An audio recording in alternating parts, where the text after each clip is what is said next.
Hi there, I'm Clifford Bates, and welcome once again to reading Machiavelli's Discourse. We're again continuing on Book 1 of the Discourses, and we're today looking at Chapter 40. Remember, Book 1 has 58 chapters, and therefore we're getting near the last 18, right? So we're getting to heading to this. Today he addresses the question of the decemvirate, and that is the body he talked about when he talked about, in previous chapters, he raised it in response to the question of the dictatorship was the danger that did, and that why the dictatorship wasn't a threat, and then raised the problem of you shouldn't do it this way, but you should allow the people to make a choice. You should do it voluntarily. People should have some consent on this thing. It should be done by the consent, not by simply just private people imposing it. Then what happened was this is the objection. This is what happened with the decemvirate. The people gave their authority. So let's look at this. The creation of the decemvirate in Rome. And what is to be noted in it. So we're looking at we're going to be looking at it, right? Where it is considered, among many other things, how such an accident one can either save or crush a republic. Okay? Since I wish to discourse in detail of the accident that arose in Rome through the creation of the decemvirate, in other words, it's an accident, it does not appear to me superfluous first to narrate all that follows from that creation and to dispute those parts that are noble in their actions. These are many and great importance, as for those who wish to maintain a free republic, as for those who plan the subject. So in other words, you should look at, in other words, the decemvirate and what was done, both right and wrong, is a lesson both for those who wish to preserve a republic and those who wish to conquer it, to crush it. For in such a discourse one will see many errors made by the Senate and by the plebs unfavorable to freedom. Okay. So the plebs and the senators both make errors that are dangerous to their freedom. And at the same time, and many errors made by the Appius, the head of the decemvirate, unfavorable to the tyranny that he'd supposed that he would stabilize in Rome. So in other words, it's the person who wanted to crush the republic and impose an order on it, a tyranny on it. In other words, he made mistakes as well. So let's continue in second paragraph. After many disputes and contentions that continued between the people and the nobility, so as to conform new laws in Rome, through which the freedoms of that state would be more stabilized. By agreement, they sent Spurius Posthumus and 2 other citizens to Athens for examples of the laws of Solon gave to that city, so that they could found the Roman laws on them. So they're going to go to, the 3 of them are going to be going to Athens to kind of, find the Solonic laws, and therefore this is constitution making. In other words, what is being proposed is a constitutional amendment, not a constitutional convention. And the decemvirates are going to be the people who make the laws, the fundamental laws of Rome, reordering the Rome's law. When these had gone in return, they came to the creation of men who would have to examine and confirm the said laws. And they created 10 citizens for a year, among whom was Appius Claudius, a sagacious and a restless man. So therefore, he was one among the 10 that they were created to do this kind of writing of the laws.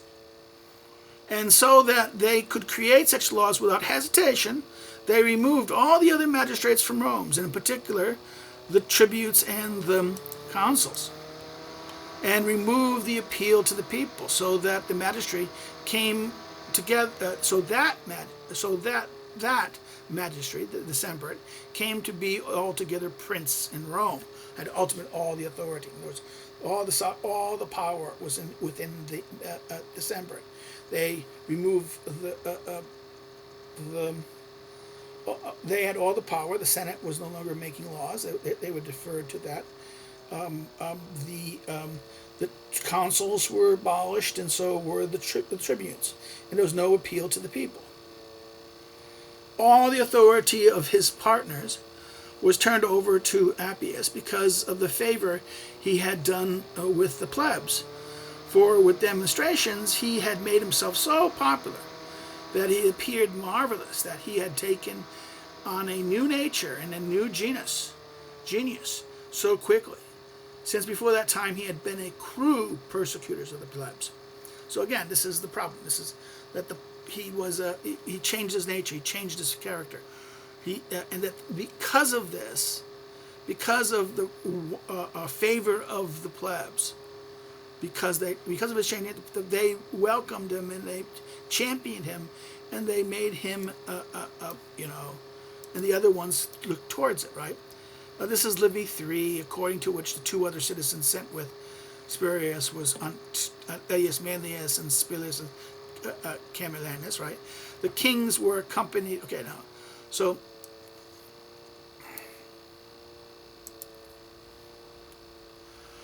these 10 conducted themselves very civilly, keeping not more than 12 lictors, who went before the one who was put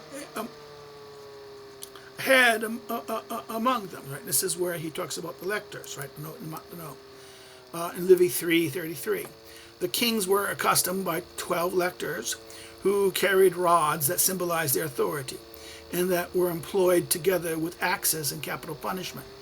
And the councils only had 12 lectors between them, so not to double the terror, right? So therefore, that's the Livy 2:11. They wouldn't. They only had 12. Although they had absolute authority, nonetheless, when they had to punish Roman citizen for homicide, they summoned him to the presence of the people and had him judged by it, the decemvirate, in front of the people, right?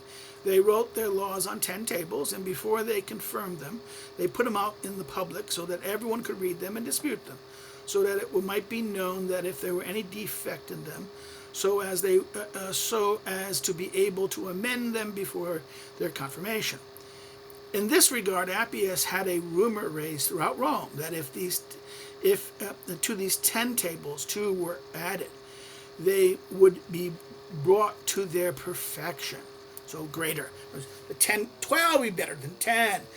These are pretty good. You can make these things, but we can add 2 more tables, and it'd be perfect, right? To this opinion gave the opportunity to the people to remake the 10 for another year. So they're going to redo it for another year. To which the people agreed willingly, both as not to remake the councils. They didn't want to remake the councils, and because it appeared to them that they could do without tributes, since they were judges of cases, as was said above, right? The people were, the decemvirate brought the people homicide in front of the people, right? Tried it in front of the people. Thus, since the policy of remaking them had been adopted, so that the whole nobility moved to seek the honors, and among the first was Appius. He used so much humanity towards the plebs in asking for the honor that it began to be suspect to his partners, for they hardly believed that such a great arrogance friendship could be spontaneous. In other words, this again quoted from the Latin from Livy 3. They believe, right? They didn't believe it was spontaneous. It was something planned. Something was going on here. Hesitating to oppose him openly, they decided to do it with art. And although he was the most junior in age of all, they gave him authority to propose the future 10 to the people, believing that he would observe the limits of others and not proposing himself, since that was uncustomary and ignominious. In other words, something that is ignominious. That means something that is so, shameful and unthinkable thing in Rome. In other words, he would name himself. Now, quote, he indeed seized on the obstacle of that opportunity. Again, this is quoted from the Latin 335, and named himself among the first, to the astonishment and displeasure of all the nobles. Then he named 9 other persons to the purpose. That new creation, made for another year, began to show its error to the people and the nobility.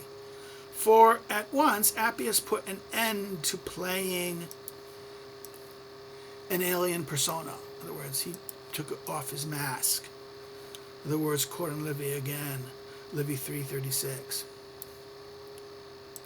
He took off his mask and began to show his inborn pride. In a few days, it spread through his partners with his customs. In other words, the way he behaved and the way his actions is now his pride and his persona that he had before. To terrify the people in the Senate, they made 120 lectors instead of 12. So they created a secret police, and they did this to terrorize, right? 4. The fear remained equal for some days, but then they began to entertain the Senate and beat down the plebs. Therefore, they started to enjoy, entertain the Senate, the senatorial class, the grade, and then beat down the plebs. If someone who had been beaten by one appealed to another, he was treated worse in the appeal than in the first sentence. So if you went, in other words, the second I would go to say, this guy beat me down and attacked me, and they'd get worse treatment than that. So, So when the plebs had recognized its error, it began full of affliction,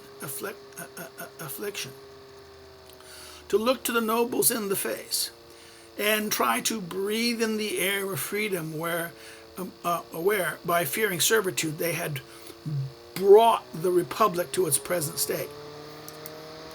Again, this is quoted in Latin, Livy 3:37, right? This is literally he's quoting Livy here bluntly.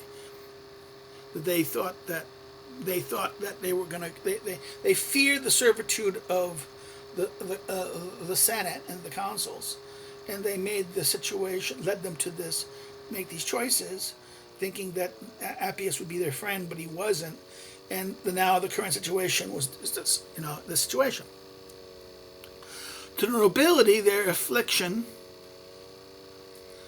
was gratifying, as they themselves disgusted with the present desired consuls. They wanted the consuls, right? They didn't like it. Again, quoted again from Livy 37, right? The days that ended the year came. 2 tables of law were produced, but not made public. From this, the 10 took the opportunity to continue in the magistrate, and they began to hold the state with violence and to make satellites for themselves of noble youths whom they gave the goods that they of those who they condemned. So anyone who they had condemned, they attacked. They gave the youths. They paid the youths off with those things.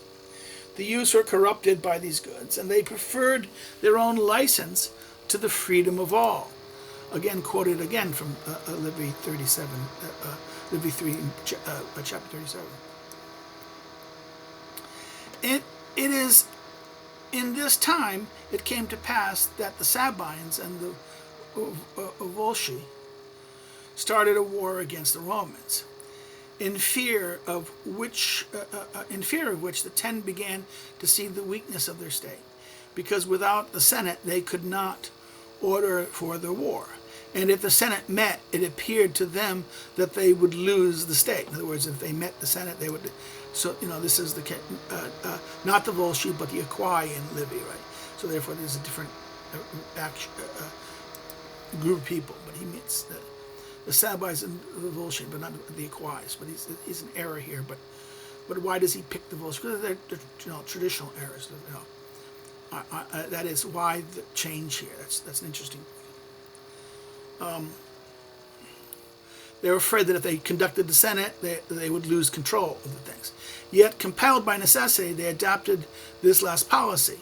And when the Senate met together, many of the senators spoke against the pride of the 10, and in particular Valerius and Horatius. Their authority would have been entirely eliminated if the Senate through envy of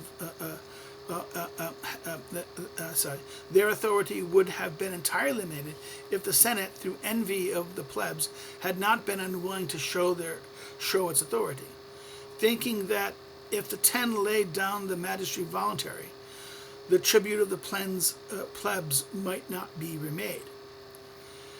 Thus they decided on war, and they went out with 2 armies, led in part by the said 10. Appius remained to govern the city. So therefore, the part said by the said 10. In other words, there's 2 armies out. In other words, they authorized the armies, in part led by the 10. But Appius remained to govern the city. Hence it rose that he fell in love with Virginia, and that since he wished to take her by force, her father Virginius killed her to free her. Hence followed the tumult in Rome, and the armies which, retiring together with the rest of the Roman plebs, went off to the sacred mountain, where they stayed until the 10 laid down their magistracy. In other words, everyone, the army went out to fight. They came back. This is again a kind of repeating of, the rape of Lucrece. First rape of Lucrece. Lucrece killed herself against the king. Here, the story of Virginia is that her father kills her to prevent her from being a slave and under the lustful control of Appius. And upon this, like the rape of Lucretia and the death, her bloody knife, the death of the father killing her daughter to prevent her from being the sex slave of Appius, becomes a symbol by which the soldiers coming back will unify with them, the people, the plebs, and the plebs and the army go to the sacred mound, right? The sacred mound, where they stayed until the 10 gave up. The tributes and the consuls were created, and Rome was brought back to the form of its ancient freedom. Okay, in other words, it went back to the ancient orders. Livy's 3:38 through 54. Sorry. Thus, through this text, one notes first that that in Rome the inconvenience of creating this tyranny arose for those same causes that the great parts of tyrannies and cities arise. And in other words, why it happened in Rome, it happens in all places where the great parts of tyrannies and cities arise. And this is from too great a desire of the people to be free, and from the too great a desire of the nobles to command. In other words, this repeats what he says. The people want to be left. The people want to be free from to be free, and the 2 desires that create tyranny, and that is the people's desire to be free, the plebs' desire to be free, the people's desire to be free, and the nobles' desire to command. Right?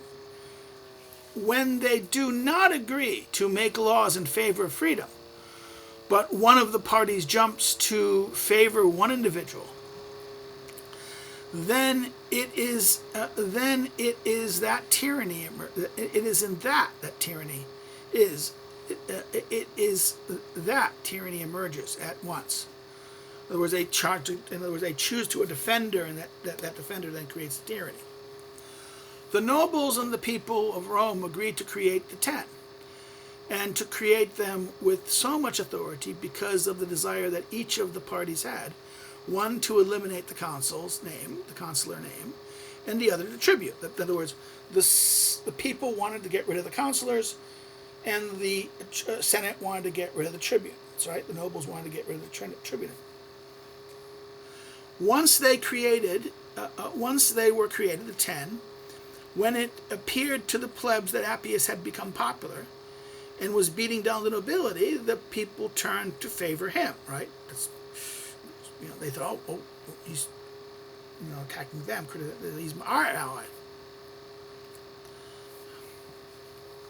When a people brings itself to make this error of giving reputation to one individual because he beats down those it holds in hatred, and if that individual is wise, it will always happen that he will become tyrant of the city. In other words, if he's wise, in other words, if I turn to you because you beat down, I don't like them, then therefore if he's wise, he's going to take in charge of things. For he will wait to eliminate the nobility with the favor of the people, and he will never turn to the oppression of the people until he has eliminated them. At which time, when the people recognize it is servile, it has nowhere to take refuge. So that's a problem. In other words, they will depend. They will, as long as he will. In other words, this person you've depended upon, he will eliminate the nobility, the great, the powerful, and then once they are done, what happens? Well, too late. He can turn on you now. No one to turn to, right? No one to take refuge.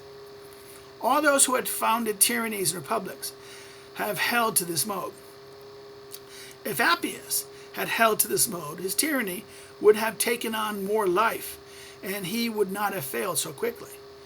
But he did quite the contrary, and he could not have conducted himself more imprudently. When he started to ingratiate himself with the great and started to turn against the people. For to hold tyranny, he made himself the enemy of those whom had given it to him.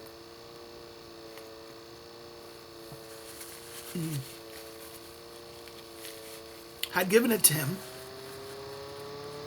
and could maintain it for him. And the enemy, Goyo Elise changes enemy to friend against all the manuscripts, saying that the sense requires it, right? But does it? Appius could perhaps have sought to make friends of the nobility without succeeding, since in part the nobility outside of tyranny, Machiavelli says, is always the threat to tyranny, right?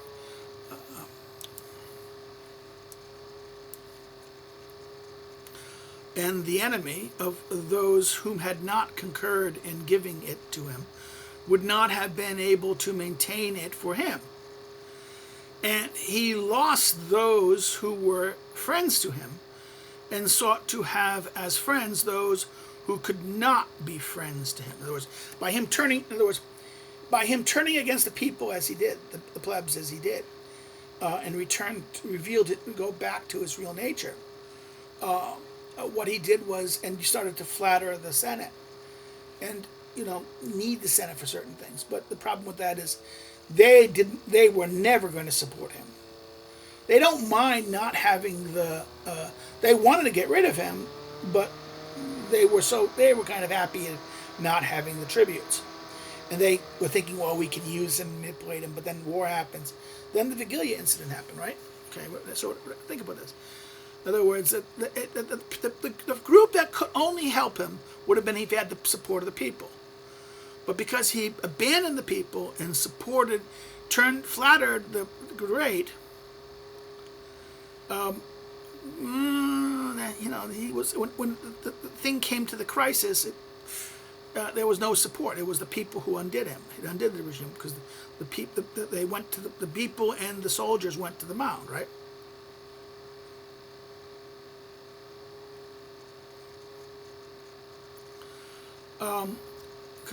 As a friend, those who could not be friends to him. Right? The nobility could not be friends to him ever.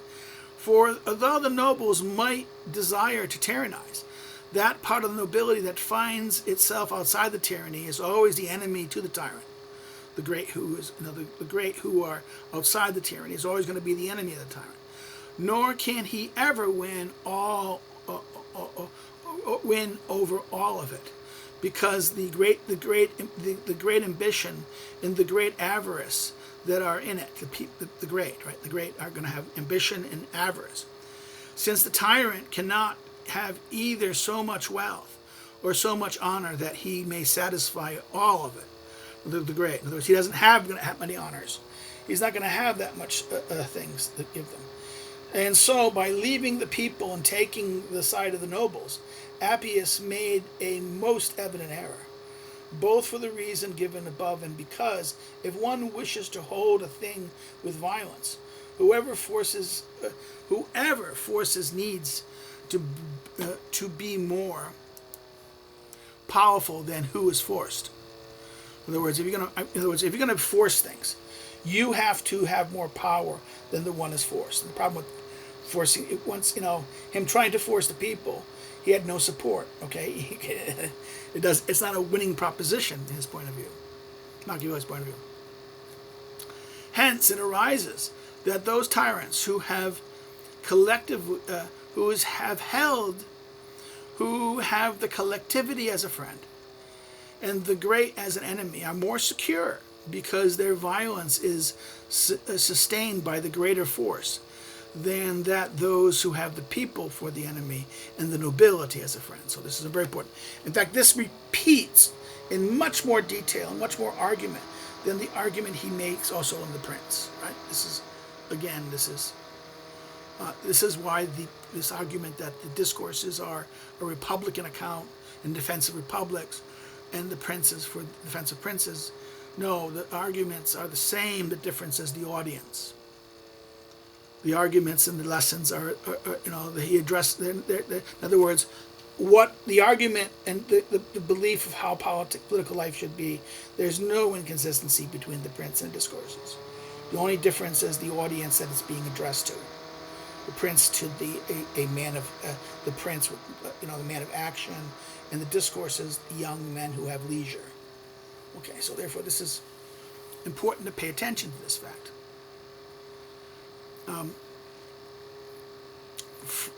For with the favor of the former internal forces, okay, this is an intrinsic, internal, intrinsic, forces inside of a thing are enough to preserve oneself, as they were enough for Nabis, the tyrant of Sparta, when all Greece and Rome and the Roman people assaulted him. Right. In other words, see Nabis on Prince chapter 9. Right. Example.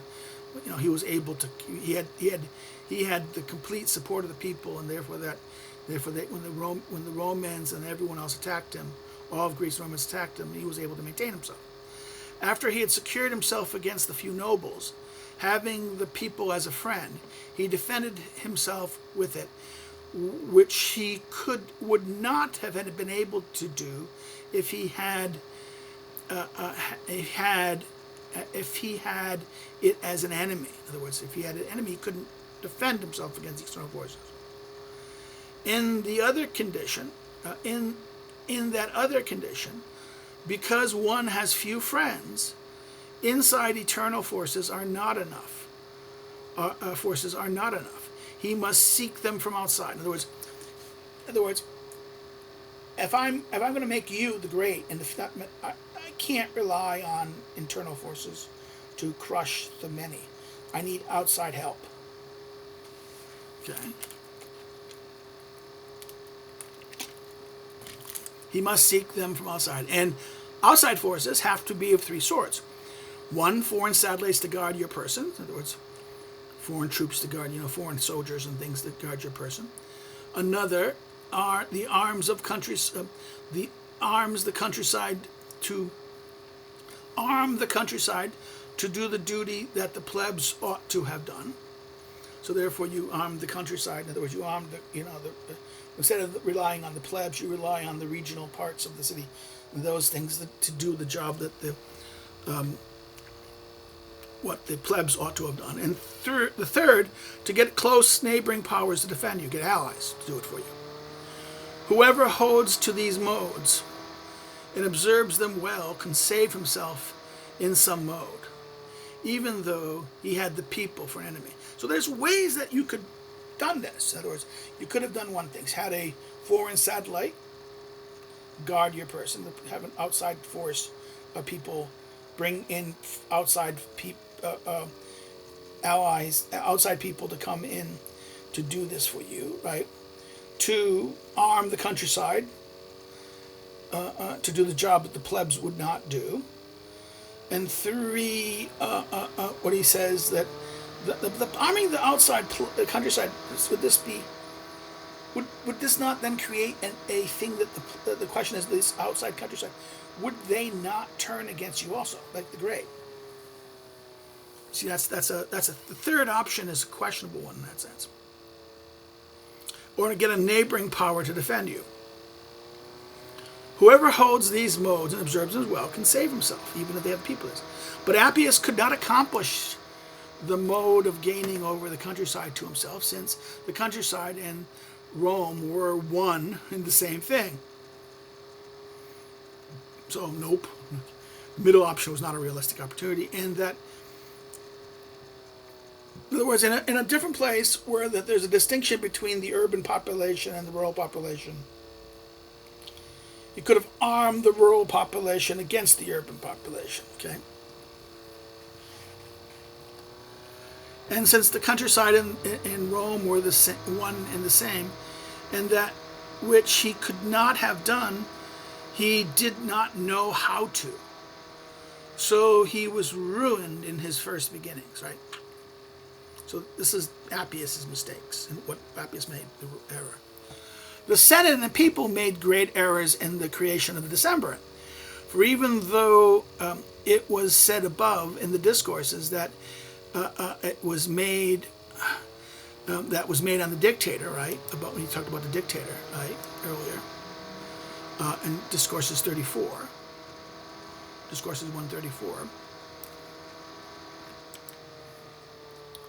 That those magistrates who make themselves by themselves, not those whom the people makes, are hurtful to freedom. Nevertheless, when the people orders magistrates, it should make them so that they have to have some hesitation about becoming criminals. In other words, you have to do something. In other words, you can't give them absolute power. You have a check on them.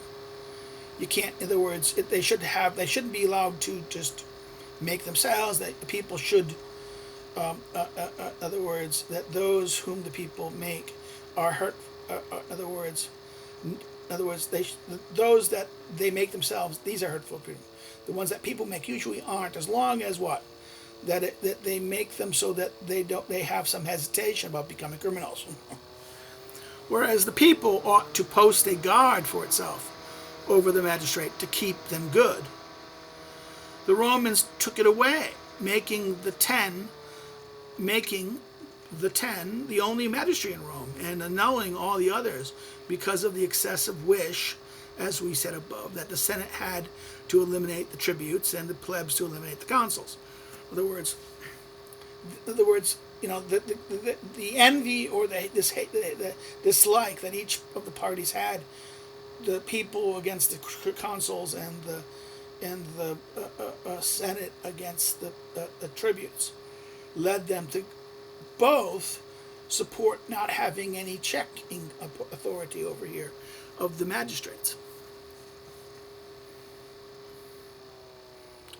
In other words, the Senate had to eliminate the tributes and the plebs to eliminate the consuls. This blinded them in such a mode that they agreed to such a disorder. In other words, never that check.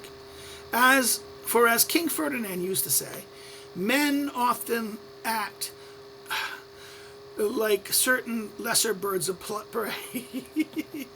Ferdinand's line. They act like lesser birds of prey, in whom there is such desire to catch the prey, to which nature urges them. They do not in other words, they do not sense another large bird that is above them, so as to kill them. In other words, this is that saying is otherwise unknown. Ingesius thinks that its king may have been Ferdinand, one of Aragon, king of Naples, but others agree that it's Ferdinand the Catholic, Ferdinand II of Aragon. So therefore, this is interesting. That there is this weird, that the people act. In other words, that men often act as lesser birds of prey, in which they have such a desire to conquer their prey, and the desire they forget that there's maybe bigger birds above them, ready to. In other words, there's not a larger, bigger bird above them, ready to come and kill them, right? Thus one may know through this discourse, as I put it at the beginning, the errors of the Roman people, if they'd wish to save their freedom, and the errors of Appius, if they wish to seize the tyranny. Notice, but then he does silent about the Senate, right? He's silent about the Senate. So he defends the argument of the errors of the people and the errors of the people and the errors of Appius. And including the people, he's also there the errors of the Senate. So let's stop here. If you have comments, questions, or issues about this, please put them below. And when I see them, I'll respond to them. If you like it, hit the like button. Share it with if you liked it, really share it on your social media. Share it around. Share it far and wide. Again, and if you've not subscribed, please subscribe. Encourage others to come check the channel out. Task friends to go check the things out. Check out the different playlists we've done, including the previous 2 run-throughs of the prints that we did over the years here. So so again, why do we do this? Because by either asking questions, liking, sharing, and even subscribing all affects the algorithm, so people can run across these videos. Another thing you can do is to, well, if you didn't like it, those of you who didn't like it, you of course you can hit the thumbs down button, but say why in the comments, what's wrong and what's the issue, and that so therefore people can learn about what the problem is. This is the purpose why we're doing these videos. Another thing you can do is you want to follow me on social media. My social media links are below.